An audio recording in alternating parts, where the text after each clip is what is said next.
The rain had been falling since dawn, a steady rhythm against tin roofs, a percussion of water on leaves, soil, and stone.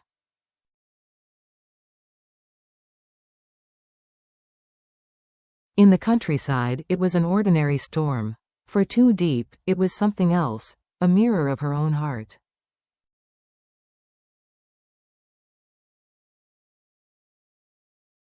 Inside her modest wooden home, the sound of rain was not just weather, it was a question, sharp and insistent. After everything, will James and I finally walk into a wedding that seals our love forever?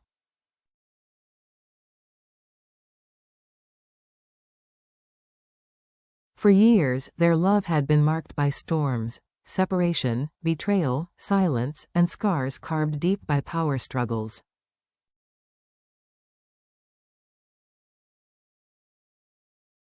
Yet here they were again, together against the odds. And now, with their reunion fragile and luminous, the world itself seemed to hold its breath, waiting to see if their promises would finally turn into vows.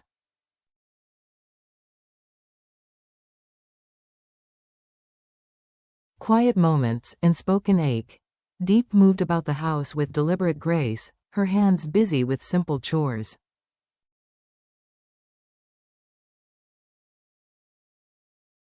At her side toddled little Nay, a bright-eyed 3-year-old whose innocent chatter softened the edges of solitude.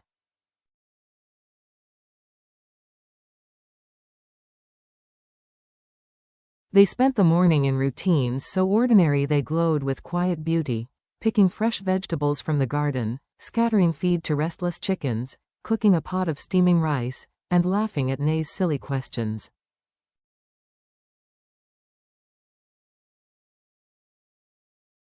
On the surface, these moments carried peace, but inside Diep's chest lingered a dull ache.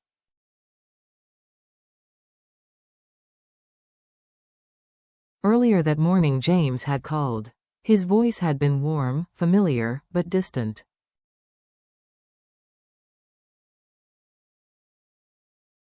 He said he could not return for several more days.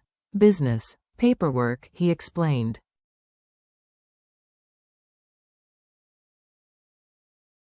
Diep had believed him, yet disappointment flickered like a shadow across her heart.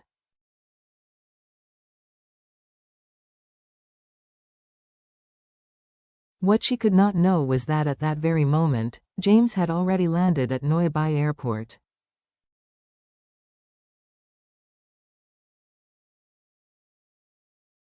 A surprise in the rain. From the airport, with rain slashing against his car windows, James made a choice.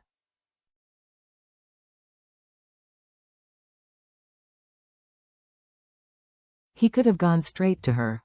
Instead, he wandered into a small clothing shop.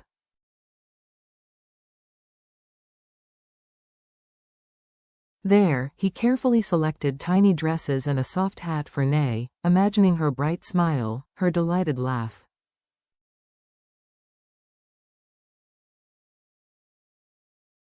At a roadside flower stall, he picked a bouquet bursting with life, roses, lilies, and wildflowers bound together.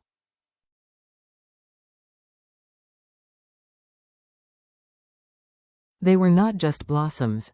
They were symbols, vivid with promise, the kind of promise he hoped to renew with Diep.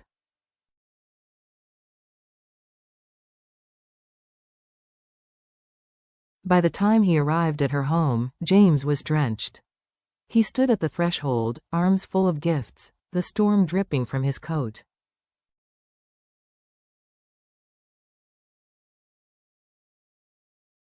Diep froze in shock. Just hours before, he had told her he would be away for days.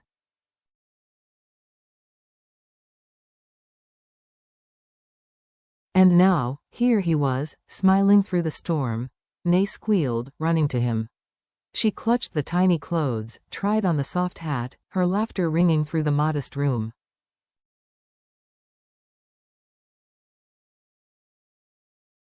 For the first time in weeks, the gray afternoon felt bright. Diep blinked back tears.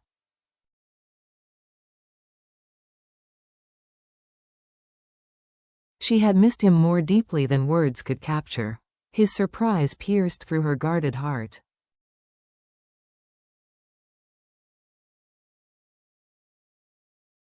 And for a fragile moment, the house felt like a family home, warm, alive, whole. But beneath the laughter, a heavier question stirred. What future awaited them?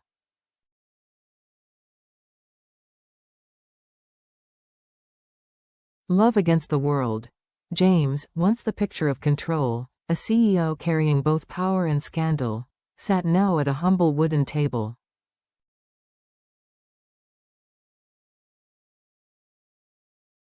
He reached for Diep's hand, his voice quiet, deliberate.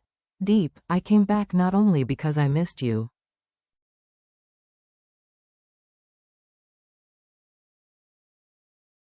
I want us to walk forward. No matter what storms come. I want the world to know you are mine.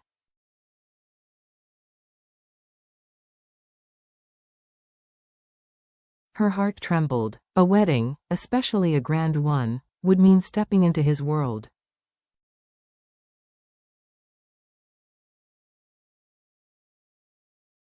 It would mean whispers in boardrooms, the cutting judgment of society, the sharp gaze of his wealthy family.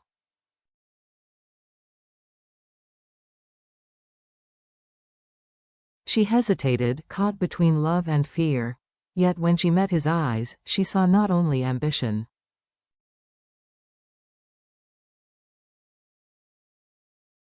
She saw devotion. Outside, the rain softened.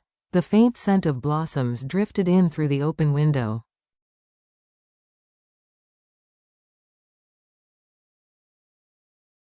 Nay laughed in the background, her new hat tilted askew. And in that moment, Diep realized, happiness is not in the size of a wedding, but in the courage of two hearts that stand together.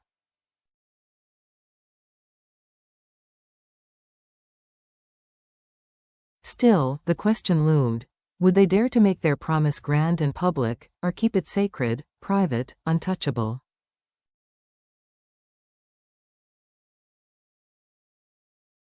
Evening confessions.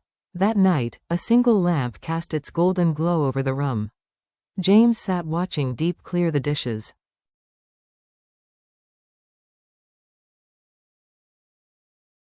Her hands, roughened by labor yet graceful, told the story of resilience. Nhi had fallen asleep, small body curled under a thin blanket.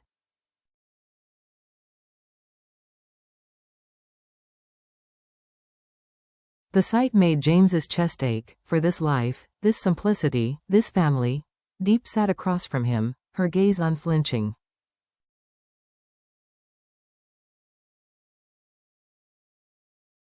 Why did you really come back early? Not just to surprise me, right? James hesitated, then leaned forward, his tone grave.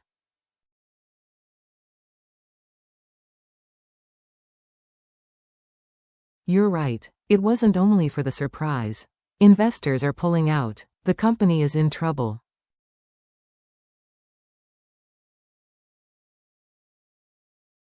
I couldn't say it over the phone. I needed to see you first. Diep's chest tightened.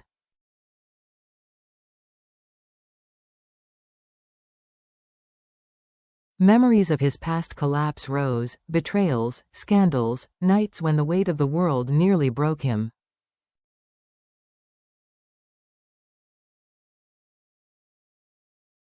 But this time, she didn't let him carry it alone. She reached across the table, gripping his hand firmly.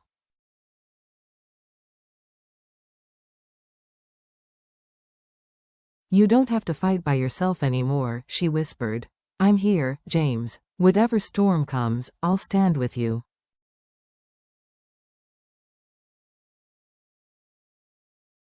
Her words cut deeper than any contract, steadier than any fortune. For James, they were an anchor.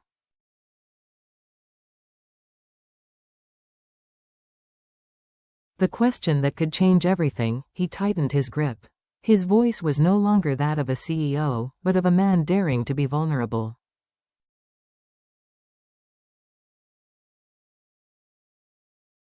Diep, I want something bigger than a company.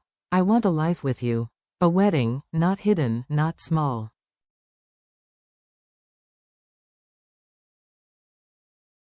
A wedding where everyone sees us together. Will you stand with me, no matter what people say?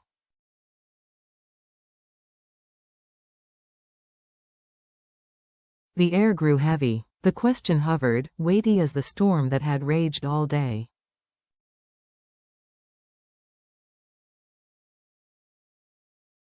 Diep lowered her gaze, her mind racing. A grand wedding would make her vulnerable.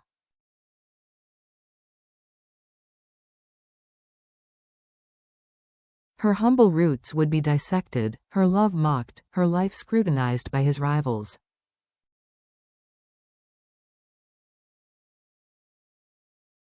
She would become a target, but when she looked back into his eyes, her decision was clear.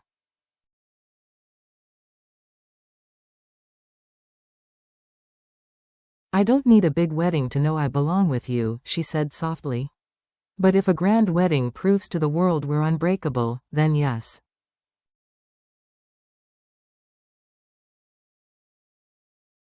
I'll do it. Relief swept over him. A rare smile spread across his face. For the first time in months, hope bloomed, not only for his company but for his heart.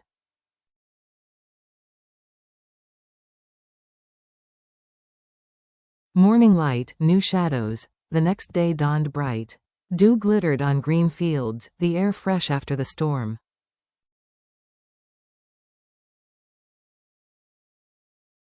James woke not to boardroom alarms but to the sound of deep humming in the kitchen.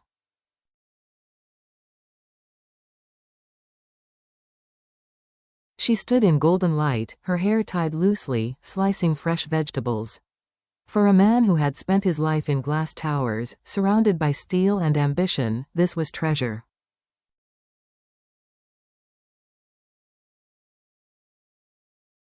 You should rest, she teased when she caught him watching. I don't want to waste a single morning with you, he said, wrapping his arms around her.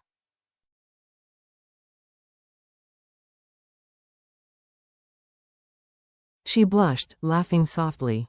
You sound like you've been reading too many love stories.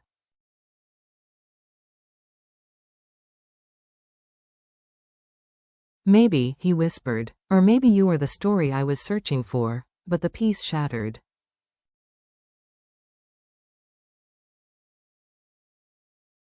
His phone buzzed sharply. Urgent messages. It's John, James admitted grimly. He's back.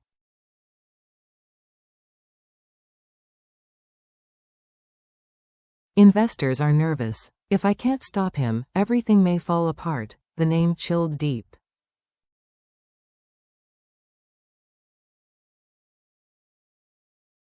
John, the man who had once nearly destroyed everything James had built. She gripped his hand.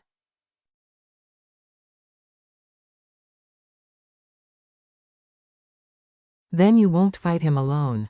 Whatever comes, I'll be here. The shadow of tomorrow.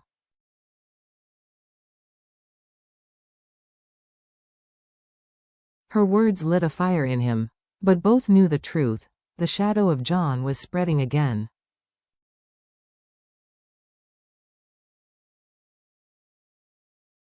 Rivals whispered. Enemies circled. Not everyone would celebrate their union. For now, they chose peace.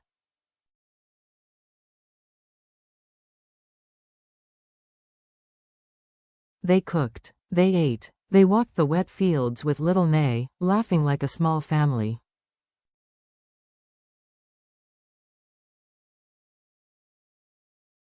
But in their hearts, they knew, the true test was yet to come. Would their love withstand the storm? Would their wedding be a triumphant declaration, or a target for those who wished them harm?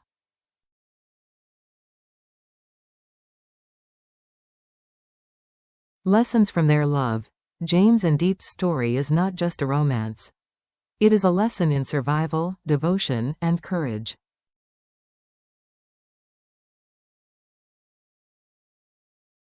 Loyalty. Standing together when the world conspires to tear you apart. Trust. Choosing each other even when betrayal lingers in memory.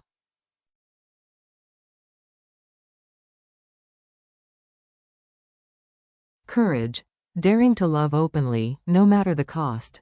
They remind us that love is not measured in wealth, grandeur, or appearances.